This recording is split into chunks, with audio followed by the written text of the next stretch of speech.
Hello and welcome to episode 83 of Kaiju Curry House, the fortnightly show that gives you a healthy dose of kaiju goodness every other Monday. I'm Paul Williams, and as promised, I have someone with me today. Smokey Joe is back, so it won't just be me waffling. And as I said, I didn't even talk about Tremors. How good was that? So you brought it up now. I know. I want to throw it in just a tiny bit. Okay, so today we're going to talk about Attack the Block. It was released back in 2011, so it's been out for 10 years now. It's a decade old. But before we go too much into that, I have to ask Joe, what have Kaiju been up to? Glad you asked, Paul. Glad you asked. So I haven't been up to too terribly a lot. I did, however, see the new Ghostbusters film, Ghostbusters Afterlife. And while they're demony ghost creatures, there was a significant amount of terror dog action, which I really enjoyed because those scared the ever-living goodness out of me when I was younger. So it was nice to see them make a return. And there were a lot of practical effects with the terror dogs, which was really refreshing to see. Yeah, there was a decent amount of practical effects work in Ghostbusters Afterlife, which was really solid. So it's currently in theaters. It will be in theaters as you're listening to this when this episode drops. Give it a watch. It is absolutely fantastic. I highly recommend it. With regards to what else has been up, honestly, I've been window shopping. I've seen a couple of SH Monster Arts figures drop. I've seen some stuff from X Plus. And quite honestly, still holding out for an X Plus Ray Harryhausen, or I should say Star Ace figures, Harryhausen Dragon. Nothing is going to tempt me away from that beast. And I know when it comes out, it's going to hurt. So I've just been saving my pennies, as it were, for that. Paul, so, what have Kaiju been up to? Oh, when is the Dragon coming out? I have no idea. But when we talk to Star Ace and X Plus on this podcast, you can find the episode in our backlog, folks. They said a dragon will be coming. And they've done the Cyclops. We've got Talos. We've got all the other stuff.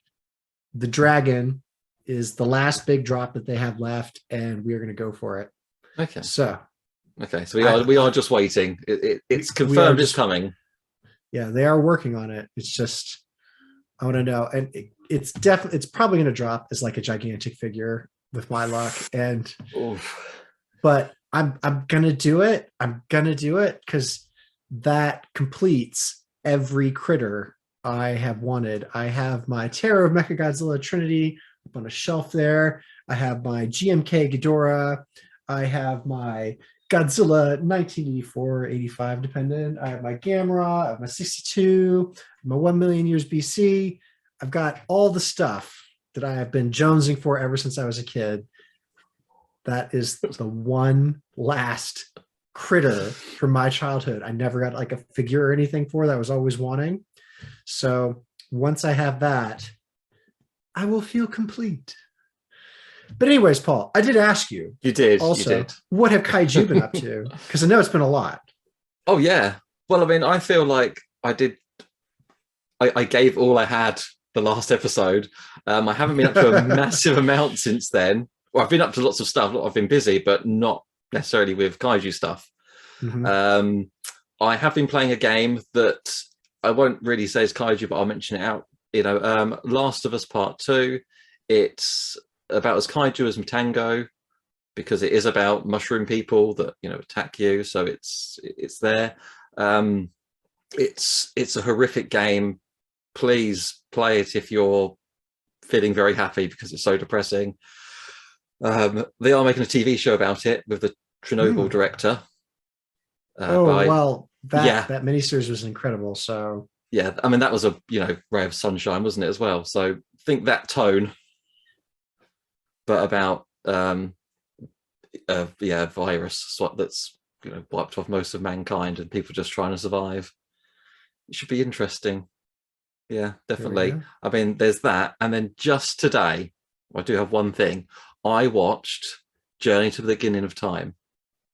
Oh, so just folks, for you, Joe. So, folks, I have talked about this movie a lot on this podcast because it was a big part of my childhood, and it's a wholesome film.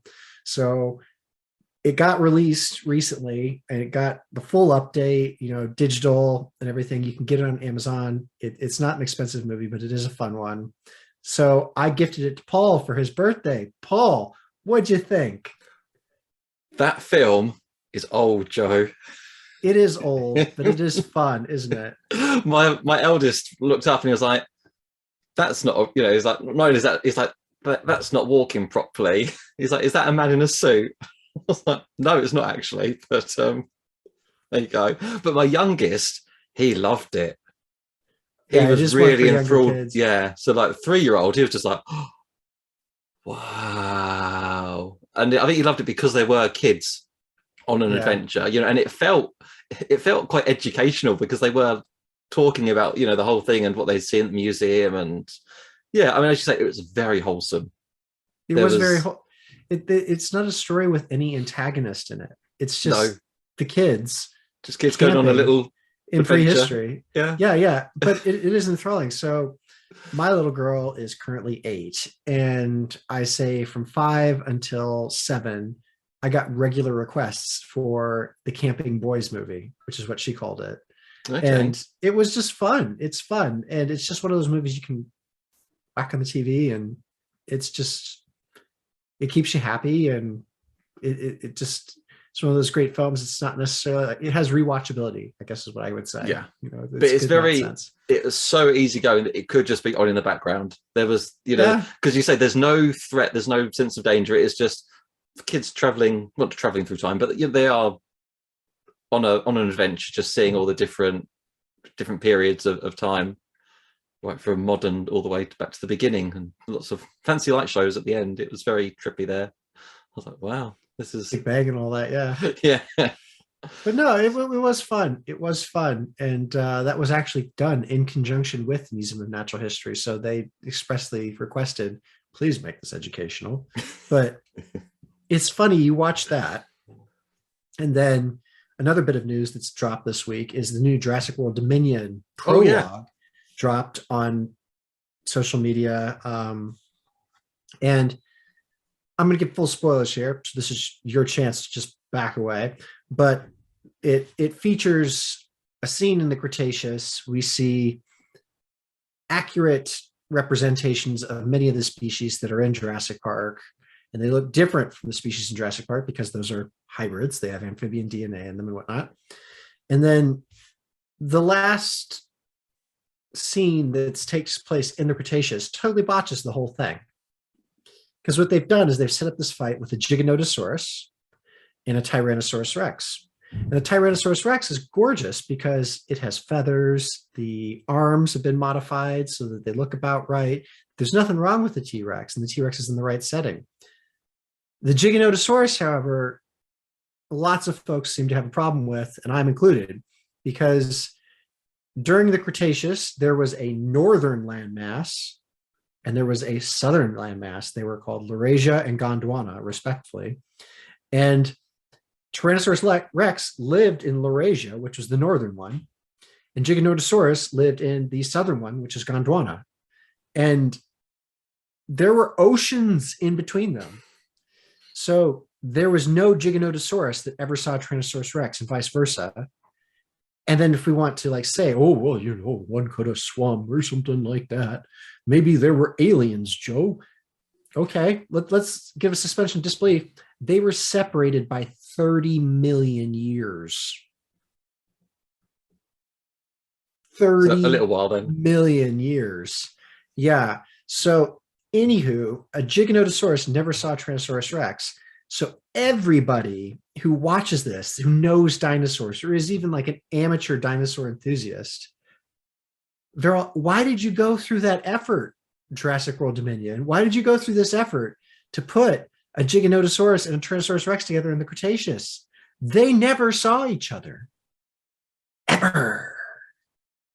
So you just undermined all of that effort by shoehorning a Giganotosaurus in just so it could be your new villain. So is that who it's going to be then? Do you think that's going to be the new bad? Okay, so in this scene, it kills a T-Rex. Yeah.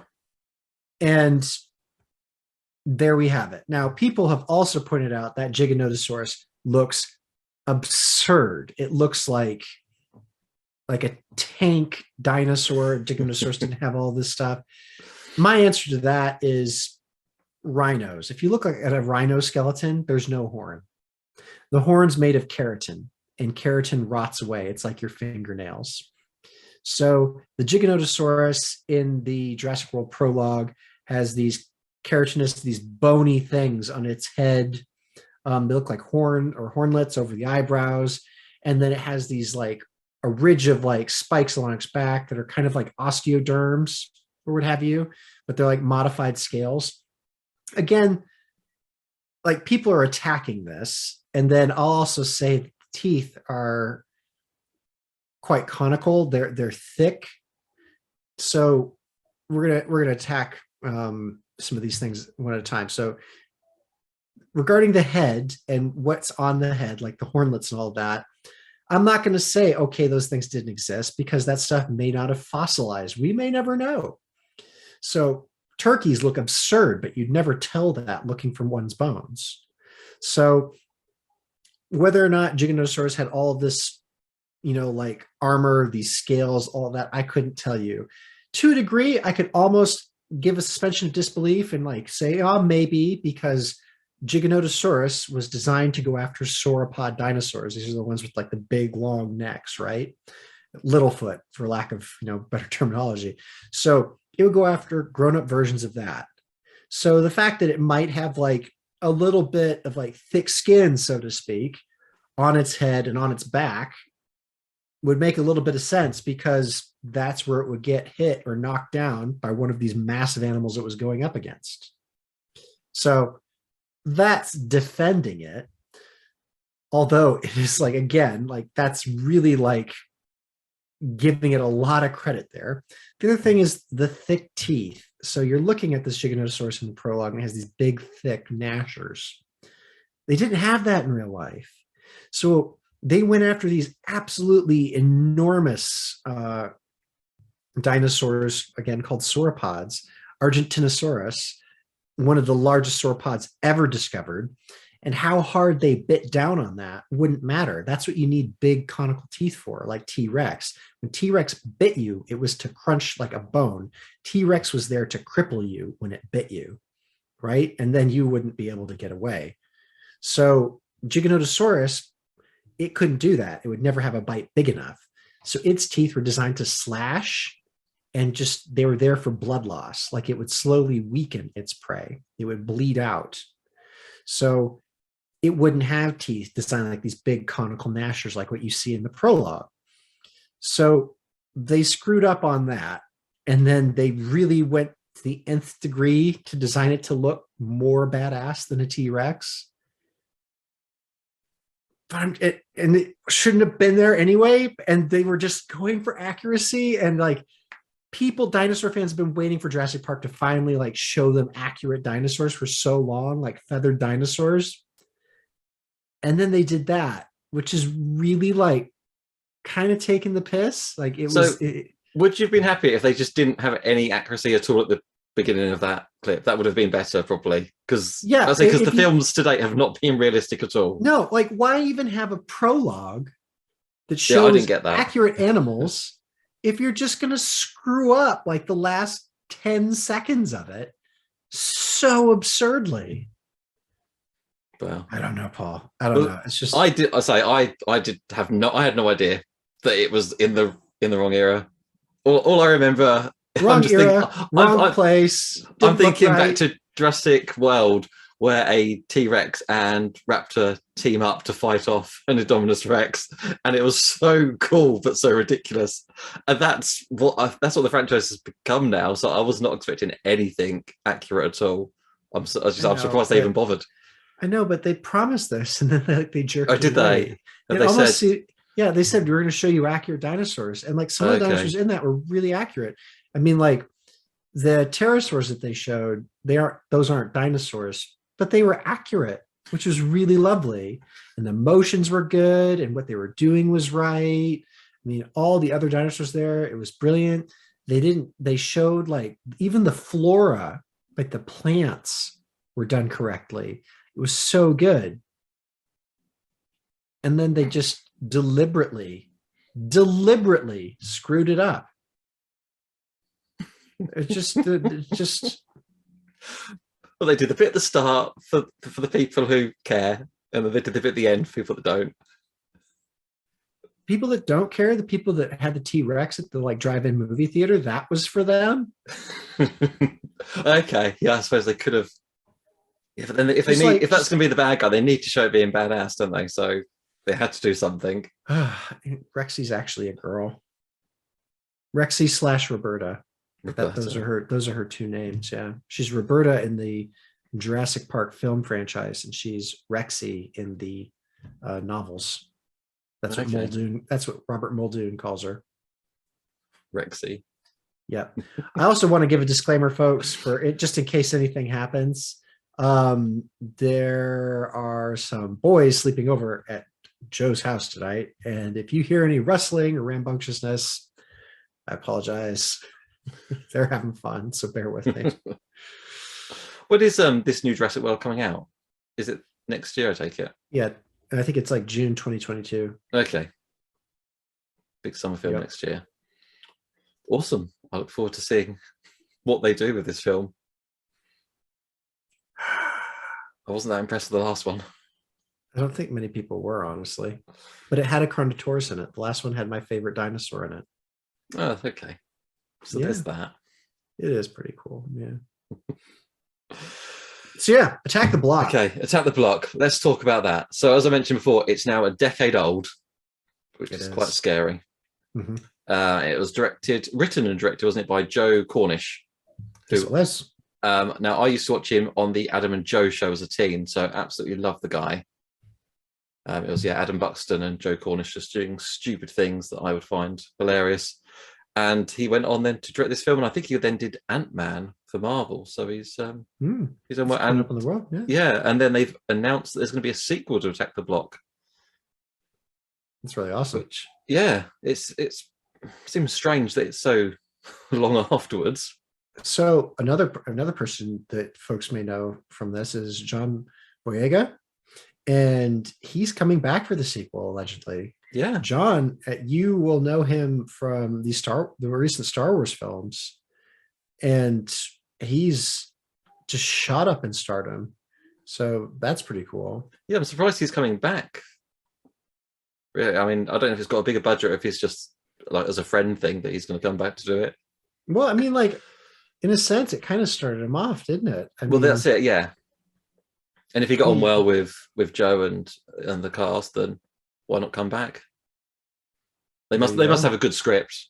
That's what I can imagine. But it'll be interesting to see him come back and see what they've got to think of it. But Joe, I know we've mentioned this film at some point on the podcast. I can't remember if it was yourself or Alex who seemed quite. We have talked about it, but before we just need to mention that John Boyega was also in Pacific Rim. I feel like he was, wasn't he? As not really no. the good one, not the good one, but you know, like Uprising. As the Kaiju podcast, we need to mention that. We should. We don't really talk about. I completely forgot about that film. We should talk about that one day because I'm sure it's not. Lots of people forgot about that film. Lots of people. I do. I've bought it. I own it, so I really should watch it. I own it too. We're Kaiju fans. We buy everything on DVD or Blu-ray so that we can have it. Because Lord knows, streaming platforms and stuff aren't going to pick these things up. Well, yeah, there is that. But yeah. Anyways, back to Attack the Block. Do you want to? For our listeners who haven't seen it, do we want to go through the plot? So let's go through some spoilers here, and I totally ruin the plot for you. So yeah, spoiler warning. Yeah, spoiler warning. So a bunch of like tweenage thugs, I guess you could say, like teenager thugs, early teen thugs. All wearing hoodies. All wearing hoodies. They're up to no good. They're not necessarily bad, but they're doing bad things. Anyways, they rob a gal who is Jodie Whittaker, and they just go off, and meteorite lands, alien comes out, they kill it, and then they like tote it around and stuff, and then more aliens start to land, but they are bigger Much and bigger. meaner. Yeah. And basically they live in a tower block in London, and the aliens converge on them because what they didn't know is they killed a female whose pheromones are now all over them because they've been touching this thing. And they're hunting, the aliens are hunting through the block for these guys, and like they're protecting each other, they're protecting their friends, and they're killing some of these creatures, but there are just too many. And it just ends with them pulling off a last minute victory. Jodie Whittaker has a renewed opinion of these thugs because they've saved her. She found out they aren't that bad. And fade to black. Everybody's a hero. Like we said, John Boyega is the star. He's like the big thug leader. He's the main character, so to speak. The story revolves quite a lot around him. It is kind of an ensemble cast. There are a lot of fun people in it. Nick Frost is in it. It's always a joy to see him. I personally think he's hilarious, even without Simon Pegg. But yeah, it's a fun movie. The special effects are great. The creature design. So the creature design in this film is really fun. So they are jet black. Like you cannot see any details about them until they open their mouths, and they have like these green bioluminescent teeth, and they are some gnarly gnashers. These are not vegetarians, but they are jet black, which is really a cool thing. Well, that's it, because I think they said that not even light reflects off it, does it? It is literally just black. It's just like a black hole you're staring into. They are you cannot see it at night. Yeah. So obviously that was probably for budget reasons, who knows, but it is a very cool effect. It was a cool design thing. Yeah, like at one point, like I remember, like it was one of the black characters. He puts his hands on. I was like, "Yo, man, that thing is black. Like you are nothing." Yeah, like that was just like a funny moment in there. Yeah, it's like, man, you're black, but that thing is black. Black, yeah, yeah. That's blacker than my cousin so and so. Was like you were saying, wasn't it? It was just. That was like a funny movie. I think everybody in the room chuckled, really lightened it. And then because you're like, up until that point, it's been really serious. Like it's been like youths getting in trouble.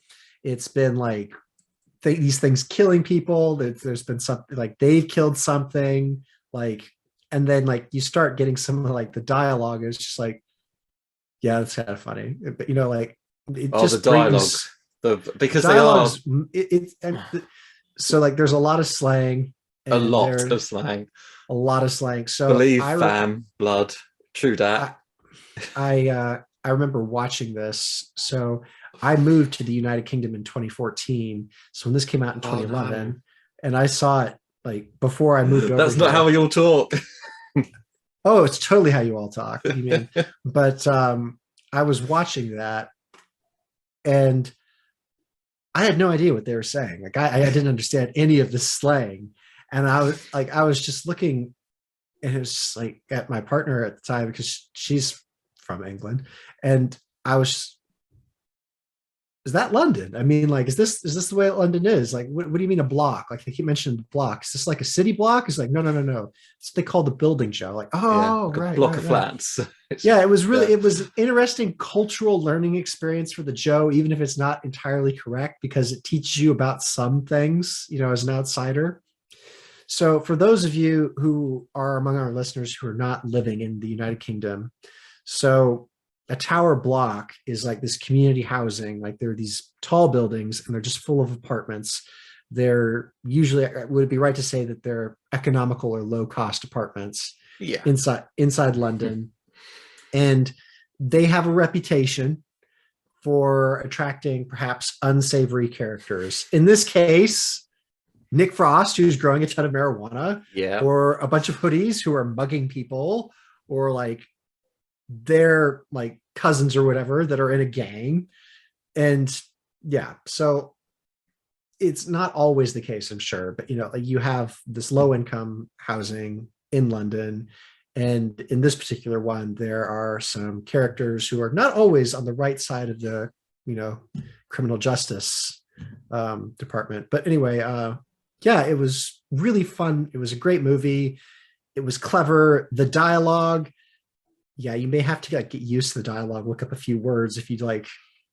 don't know. I think you get the gist of what's happening, even if you don't understand the words. At this point, like slang 10 years ago, you might have to look it up anyways for some of the newer listeners. That's a really good point, actually.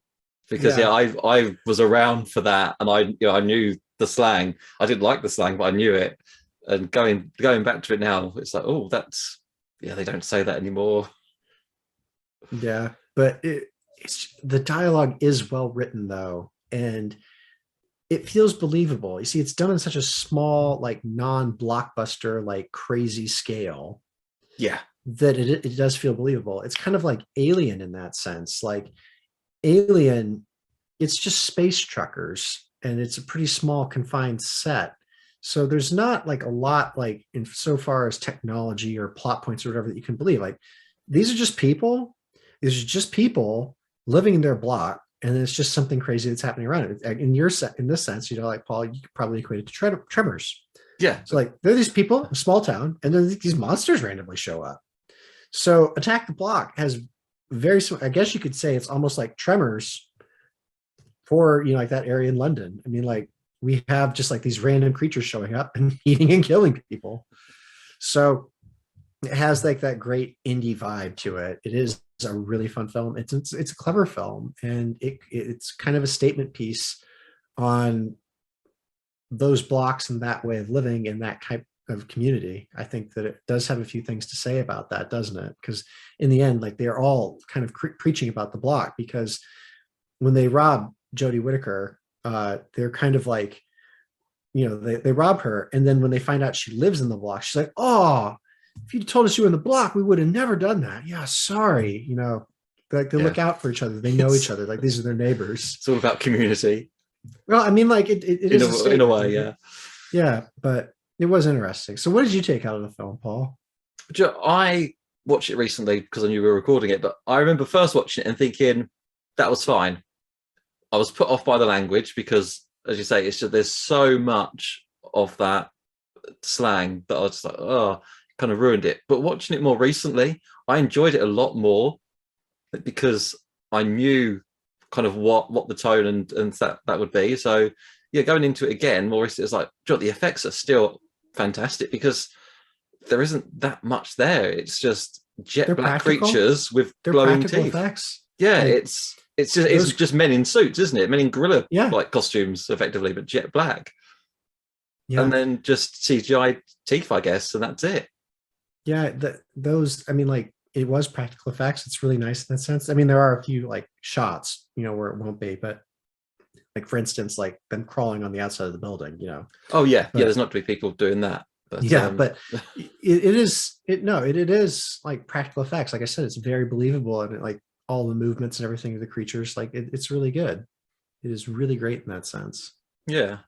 I mean, and how you said about like how it is believable for what they would do in that situation. Joe, the director, Joe Cornish, he grew up in London, and he was mugged in London. That was kind of like an inspiration, as it were, for the film, him being mugged.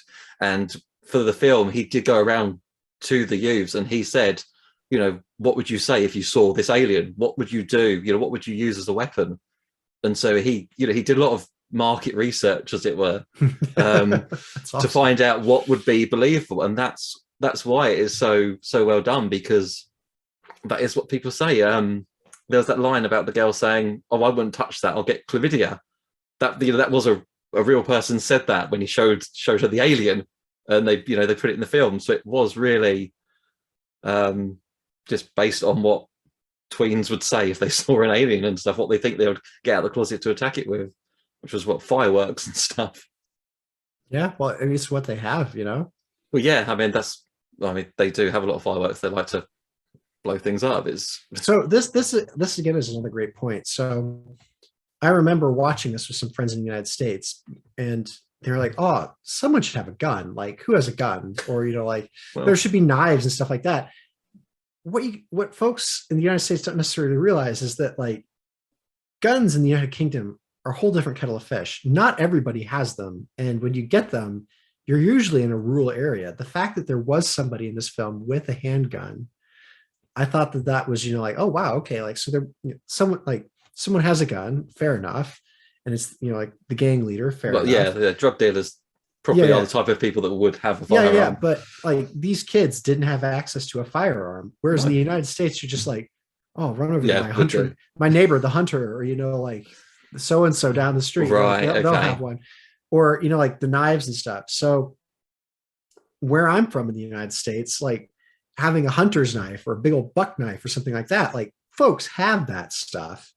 So to see like these kids, baseball bat, squirt gun, I love the like squirt gun. That was yeah, fantastic. yeah, random like mall bot katana, like all this stuff. It was great to see them like assemble their arsenal because there wasn't that much. I mean, like the bonfire night fireworks and stuff, like that's what they're going to have, isn't it? Yeah, that is Again, what we have. there was nothing that wasn't believable in this. It was really good in that sense. I think one of the better ones was when they smashed the light and then shocked a creature. Oh yeah, that was cool. That was the Yeah, girls, wasn't it? They're like, yeah, they're so tough. yeah. The girls were tough, but again, like again, that's a really nice thing because the girls, they weren't necessarily as pivotal in this as, again, we're going to come back to Jodie Whittaker. Like she was the central female character in the show, but all the female characters in the show, when they were shown, they were very strong characters, weren't they? Like they were well represented. They weren't made out to be anything less than the males. It's just the story didn't necessarily revolve around them. Yeah, as you say, yeah, they weren't pivotal to the plot as such, but when the creatures came in, the girls held their own and saved some of the guys. So Yeah, it really was equal opportunities. Back a decade ago, he made sure that they were represented, that they are just as tough as the guys can be. yeah. It's a remarkably solid film. So we're going to take a short break, and then we're going to come back to how well the film did and what you should think about when you're going into watching it. Okay. Hello and welcome back to Kaiju Curry House. We are talking about Attack the Block, the 2011 film starring John Bodega and it was directed by Joe Cornish. So we've been talking about the film itself, some of the special effects, who was in it, and now we're going to get into the nitty gritty. How well did it do? Not great. Well, there are two ways of looking at it. So it had a budget of $8 million US. That's what you can find on Wikipedia and whatnot, and it earned about $4.1 million, which is not stellar. But this is based on theatrical release, and it had a limited theatrical release. So based on its limited number of screens, it was actually a very strong performer. And in terms of critical reception, it had a pretty solid mix of reviews indicating that it was a good picture. So it's one of those cult films that audiences liked, critics liked, and it just, theaters wasn't, or cinema wasn't the way that they were looking to get it out there. Like it had a limited release and then it went to home release. And I think home release is probably where it's going to be making the majority of its sales or making its money back, because a motion picture company wouldn't just necessarily greenlight a sequel, however many years later, without it being a decent earner. So, Paul, in terms of critical reception and everything here, like, what do you think about this film? Like, is it solid? I mean, special effects. Well, as you said, the special effects were and still are good. I mean, great. There's no complaints at all. I didn't ever think that looks fake because, as you said, it's mainly practical. Yeah, so it's a practical effect, and it's very simplistic design. It's a very subtle, nuanced design, but it's simple. So there isn't a lot you can get wrong.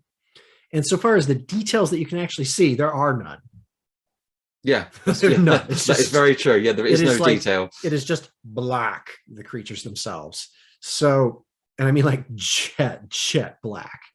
So there are no details to screw up there. And in terms of how well like if it was CGI, like you'd have to make sure that the movements were correct for the creatures, wouldn't you? Yeah. So that can look fake. You can have fake looking creatures because like muscle movements or the way it's twisting his body or something like that. I'm like, nah, that doesn't look quite right. But because these were men in suits and these were practical effects, they are there. The physics is right. So in terms of the special effects, it's rock solid. It's rather simplistic in terms of design. So it's not like Avatar by James Cameron. No, But we're not expecting because that either. yeah, but because there's less to get wrong, it holds up remarkably well. So the special effects are solid. That's it. And as you said, and the location, it's filmed in a London block. There is, It is filmed in it's an very actual contained. London block. Yeah. There's nothing to So go to look fake because it was all just real life stuff. You know, yeah, there's real nothing. on-set location. So Yeah. in the right time period. So again, setting was great. So the acting, we've got some great actors here. Well, yeah, considering these are all youths, you know, I don't know how old they actually are, but They hold up. there's nothing bad at all. I didn't. They all They're played the roles of teenagers fantastic. yeah, they were the demographic that they were looking to represent and perform as. So these were very genuine actors, and they were basically they weren't being themselves. I don't want to say that because they were thugs in the movie, but they were very much trying to portray teenagers, which they were, and they came in with that genuine acting role. So I think that the acting jobs are great. Again, Yeah. like there's some great names in this, so it's really solid acting jobs. The characterizations were good, so the dialogue and how the characters interacted with one another was solid too. I think that there was a lot of great character development throughout the course of the film. So particularly John Boyega's character and Jodie Whittaker, they had a great character story arc. That was good. John went from being the villain to the hero, and Jodie went from being a victim to a hero, which was really cool. And yeah, I think that all the characters really well done, fleshed out. So in that sense, the characters are great. Now the plot: aliens randomly land in a block, and they do not. I mean, like these aren't exactly like the Greys. Like this isn't the Day that Earth Stood Still, where we have an intelligent species and they meet the wrong humans. We have the wrong aliens meeting the wrong humans, and they clash. So in that sense, it's a fairly simplistic, relatively linear plot line. I mean, like we're just trying to survive aliens at this point. But from start to finish, it is a fun ride because you basically got like the Goonies versus, or like the Thug Goonies versus aliens. And that's fun to see. But it's also kind of got I think you'd agree with this. It's kind of got like a Home Alone vibe where like they're defending their home and there's and like The R-rated Home Alone. Yeah, in a sense. Like the Wet Bandits in this one, there's a little bit more to lose, but yeah, it was a really solid film. I think that there aren't a lot of things that you can really criticize this film for. In terms of rewatchability, though, I think it suffers because it is a fast-paced plot, and you want to see who lives and who dies because you do get great characters and you can quickly bond with certain characters. You want to know which ones live and die, and once you've reached that end and you go back to watch it again, a lot of the excitement has kind of like faded away because you know who's going to make it on that second watch.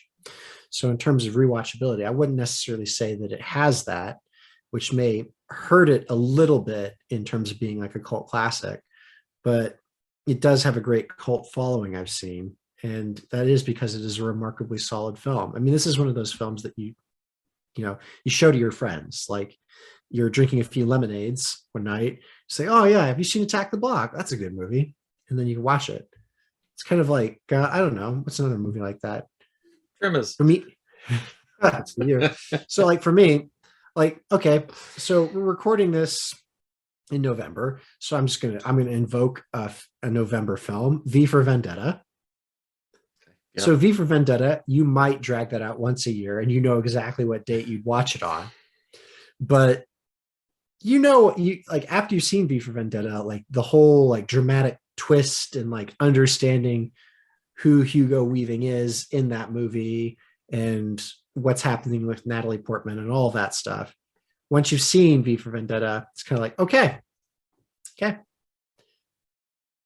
was really good, but I'm not going to go watching it again and again and again and again and again. I think the difference here, though, is this is fun. I love V for Vendetta. Yeah, but as you say, once you see the twist, it's.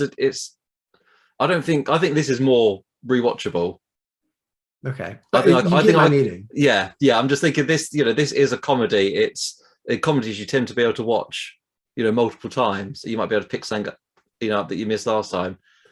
I would, yeah. Is this a comedy? Yeah, would you call it that? I would call it. I mean, it's a bit of everything. It's a good mix. It's when I think of horror comedy. When I think of sci-fi horror comedy, I think of Ghostbusters. Okay, because that is definitely like where you stand. That is definitely funny. Well, I didn't get so many funny moments. Like I think there are some moments to like bring the movie up because it has moments where it's so serious and so grim. I think because it does have those. Oh yeah, it does. But in the same, because I hate to say it, but isn't Tremors is classed as a comedy, like a horror comedy? Mm-hmm. And I would say that this is equally would be classed as the same thing. I don't know. I mean, I'm assuming that it was set out to be that way, but I could be wrong. I found it funny at times. It definitely had lots of comical moments in it, as well as lots of. Sorry. Okay, so it definitely has its funny moments. I don't know. For me, it just isn't a comedy. So like Deep Blue Sea. You've seen Deep Blue Sea, right? Yes. Okay. Deep Blue Sea has some funny moments in it. Yeah. Like okay. I wouldn't say that. That's the most brilliant scientist on the face of the earth. He's pissing into the wind. Okay. That's funny. If you don't get why pissing into the wind doesn't qualify you as a brilliant mind, sorry, but or another one like what's another funny moment? Well, I'm not going to spoil the scene, but one of Samuel L. Jackson's scenes in that movie where he's giving a monologue, I mean, like that's equally shocking, equally funny. Shocking and funny, yeah. But I wouldn't necessarily call or You Ate My Bird. That was a funny moment. That was funny. Yeah, but it's not a comedy, but it has those moments to like bring it up because it is such an intense movie in many scenes. And I think that those points or those scenes with a bit of comedy in them are there to like kind of serve as a bit of a catharsis, or like just to like let you unwind a little bit while as the story progresses, gives you like that breathing space. I just think the banter between the characters was just fantastic. The two young Oh, there's two young ones especially. Was it Probs and Mayhem? Probs and Mayhem, yeah. Again, I mean, they're even younger and they were fantastic. Yeah, so those two are the comedy relief in that movie. They are the comedic relief.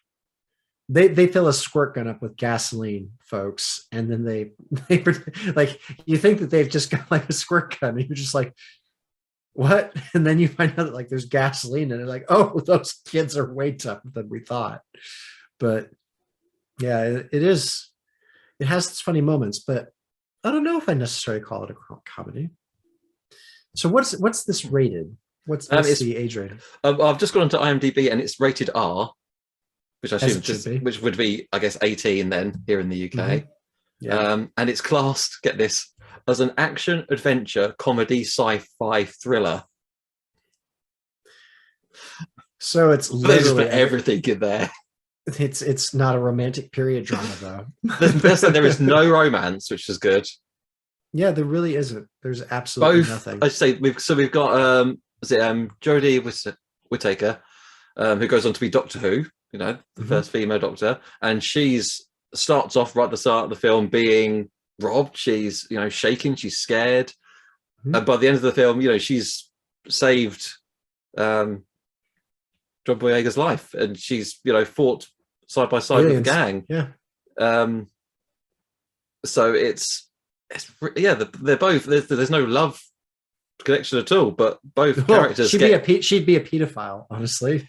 That is true, actually, yes, because he's 15 in this film, isn't he? And she works as a nurse, which comes in handy when one of the kids gets bitten. Yeah, I completely forgot about the age difference there. But it's just good to see that both the male and the female both have go on like a story arc of growth there. Yeah, and neither one, they both get an equal amount of time. So yeah, it's just there's nothing wrong with the film at all.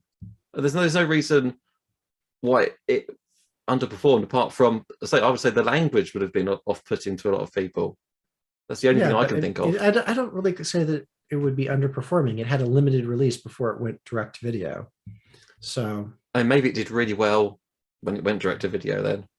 Could very well have, because like John Boyega, he's just skyrocketed since, Well, that's it. I guess if they said, oh, we'll do another one if you come back. I can't think why else they would do another one 10 years later. Yeah, well, you never know. Some people just like films. Like, I hope they never make a sequel to Rocky Horror Picture Show, but at the same time, like the cast came back, I'd watch it again. You never know. I will say that the soundtrack was composed by Basement Jaxx, who's they're a British like an electronic pop group that were big back in the day. I was to say, you completely lost me there. I have never heard of Basement Jaxx. No, okay. I wasn't in the UK at the time, so I wouldn't have come across them. Yeah, I assume they'd have hit the States. The only thing I can remember actually is Where's Your Head At? I think they had a dog with a person's face in the music video. That's the only thing I can remember by them. Oh my word! But if you can't remember that, then no, no, lost you there then. Yeah. So wound down. It's time for the part of the podcast where we start making recommendations. So, Paul, if nothing else, obviously check out Attack the Block if you haven't already, or if you have and you thought it wasn't that great, go check it out again, because I found it better on a repeat viewing. Despite what I was saying, that it's not rewatchable, or that hasn't got that much rewatchability. I found it better. And if you like this, I guess check out some other British like Film 4 things like Shaun of the Dead or Scott Pilgrim versus the World. There's got to be some good films that people might have missed. So yeah, I'm sure everyone's seen Shaun of the Dead and Hot Fuzz by now. Probably. Oh yeah, they're amazing. So good. So yeah, go check out some Film 4 movies. Trainspotting's another good one. Shallow Grey. There's loads of good kind of like indie British films that I think it was done with Film 4 and like National Lottery funding. So go wiki that, or go Google it and see what you can find by Film 4, because there's some hidden gems out there, I imagine, for the listeners overseas. Joe, if nothing else. So yeah, check out Attack the Block. We've done an episode on it. Obviously, we're fans of it. I'm not going to go and say check out the sequel to Pacific Rim, which also has John Boyega in it. Why not? He's a fine actor, but I can't personally recommend that film as being amazing. But what I will say is, if you like indie pictures that may not have the most advertising or the most backing, but you can be pleasantly surprised by a lower budget flick, check out the 2012 film, which is about the same time period this was released, called The Dinosaur Project by Sid Bennett. That's one that you might enjoy. It's kind of a slow burn, but it's got dinosaurs. It's got the big critters, big scaly creatures, dangerous animals, which we like around here on this podcast. It's got really good special effects, really good. It's a bit of a thriller, a bit of a sci-fi. It's got some horror elements, and it has some plot twists, which I really wasn't expecting, which was quite nice to see. But it is perfectly believable in a lot of senses. It isn't necessarily so out of like context and so unbelievable that you can't have that suspension of disbelief, which you would normally have watching a film where humans and dinosaurs interact. But I thought it was remarkably solid, and it's kind of a nice, slow-paced thriller. So check out The Dinosaur Project. That is Joe's recommendation. Okay. Well, thank you, folks, as always, for listening. We really appreciate you. And drop us a line. Let us know what we can do, who can come on, who you'd like to see, and we will try and snag them for you. And as always, folks, keep it kaiju.